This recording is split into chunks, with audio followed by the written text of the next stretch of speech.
لله رب العالمين والصلاة والسلام على رسول الله وعلى آله وصحبه وسلم.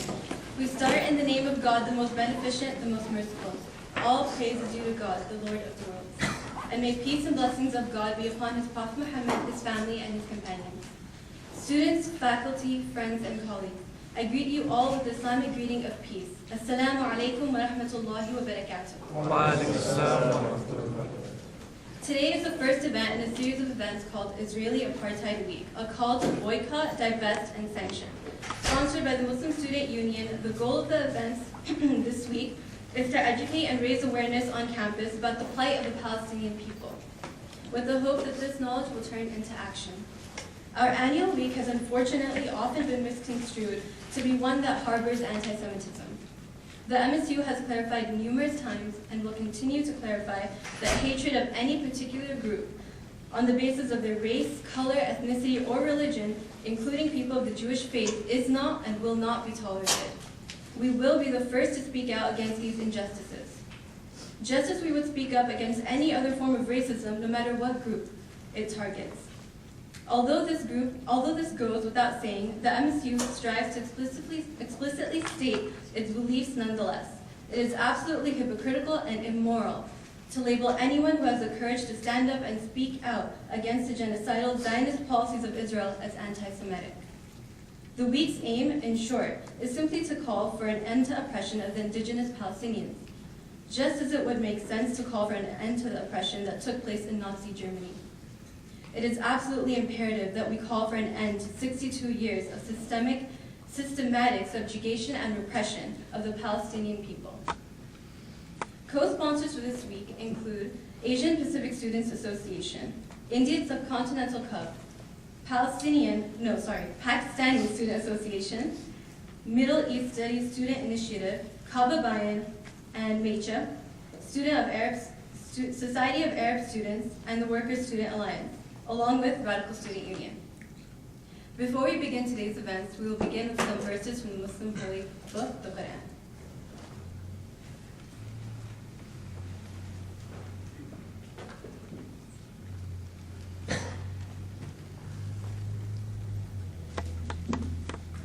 Inshallah, this is Surah Al-Ma'idah, verse 32.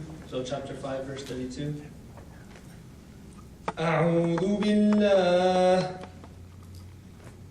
أعوذ بالله من الشيطان الرجيم.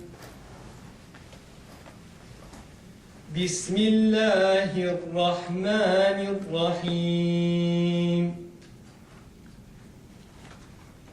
من أجل ذلك كتبنا على بني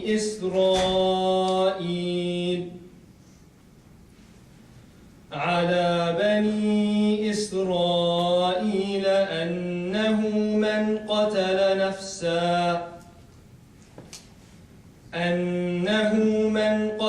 نفسا بغير نفس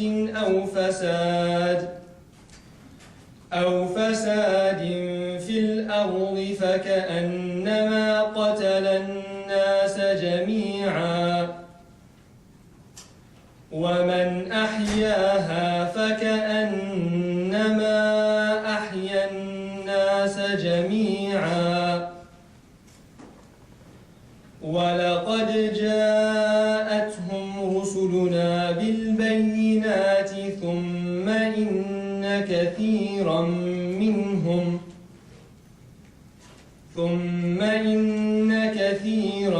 منهم بعد ذلك في الأرض لمسرفون صدق الله العلي العظيم. In the name of the one God, the most gracious, the most merciful. Because of that, we decreed upon the children of Israel that whoever kills a soul, unless for a soul or for corruption done in the land, it is as if he has slain mankind entirely. And whoever saves one, it is as if he has saved mankind entirely. And our messengers have certainly come to them with clear proofs. Then indeed many of them, even after that, throughout the land were transgressors. Indeed, Allah the Most High has spoken the truth.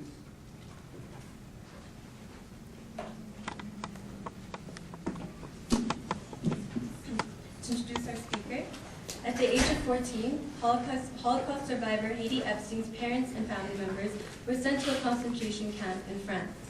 She never saw them again. As an adult, Epstein visited Israeli-occupied West Bank and became a vocal advocate against occupied West Bank and a besieged Gaza. In December 2009, Epstein was a part of the historic Gaza Freedom March with 1,000 delegates traveling to the Israeli border. This afternoon, Epstein, author of Remembering Is Not Enough, the Autobiography of Hedy Epstein, will discuss the importance of going further than understanding the conflict, stressing the need to transform that knowledge into something more than just a mere memory. And actually, before she begins, she's going to be performing a piece for us that she wrote entitled Palestine.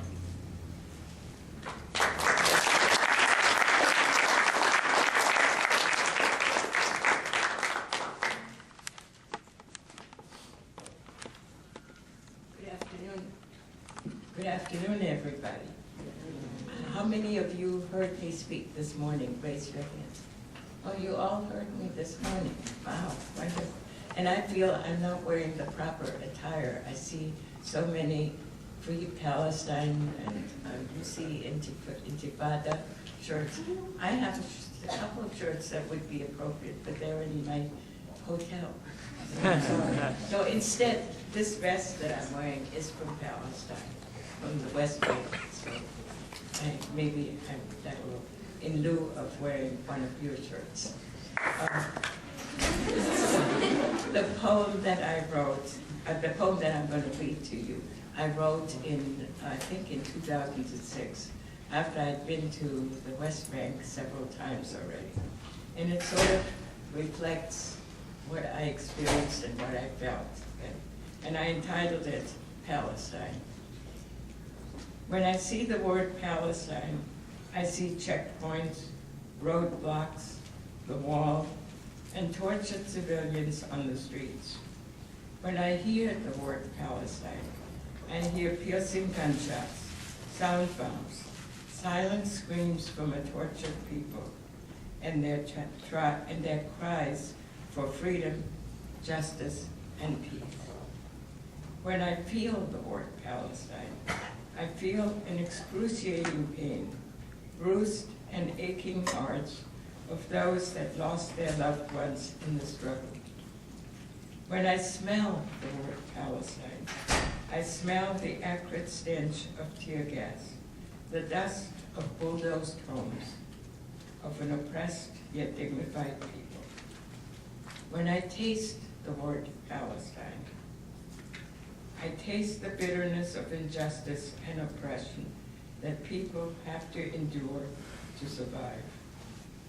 And when I reflect on this, I think about great leaders for independence. I think about freedom and human rights. And I think about the long struggle to achieve this, and the faint sound of freedom ringing far away.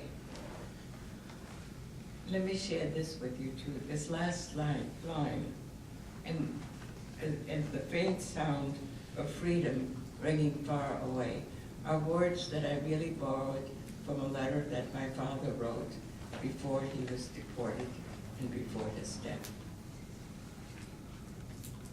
Thank you.